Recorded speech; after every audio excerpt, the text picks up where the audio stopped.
How can you avoid distracting public speaking habits? Let's focus on the difference between what people think are distracting habits versus what are actually distracting.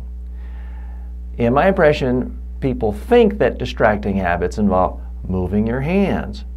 Wrong. If you hold your hands in fig leaf position or behind your back, the so-called military at ease position, that's actually distracting because it makes you look nervous. The number one distracting thing speakers do is they're boring. They're reading bullet points off of a PowerPoint screen and ignoring their audience. They're being too abstract. They're not giving stories and examples. That's far and away the number one distraction, because if you're boring, what do people do? They check their email, and now you've lost them forever.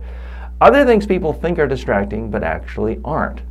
If you say or occasionally, once every minute and a half, in my experience, no one will be distracted, no one will even notice.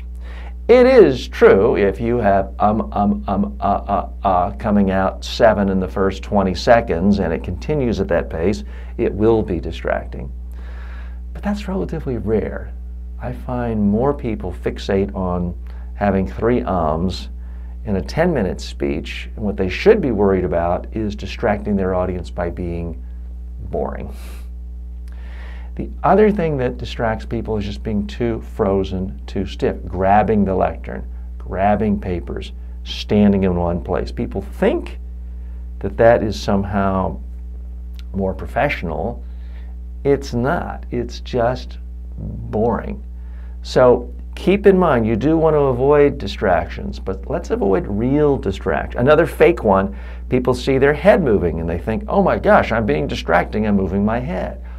Wrong. When you freeze your head, that's when you look scared and stiff and uncomfortable. So yes, it is possible to distract your audience, but the things so many of us think are distracting are not the things that actually distract our audience. I'm TJ Walker. I help people speak more effectively. If you'd like to improve your own speaking skills, please contact me. We have online public speaking courses, live public workshops every month in New York City, and private workshops conducted all over the world.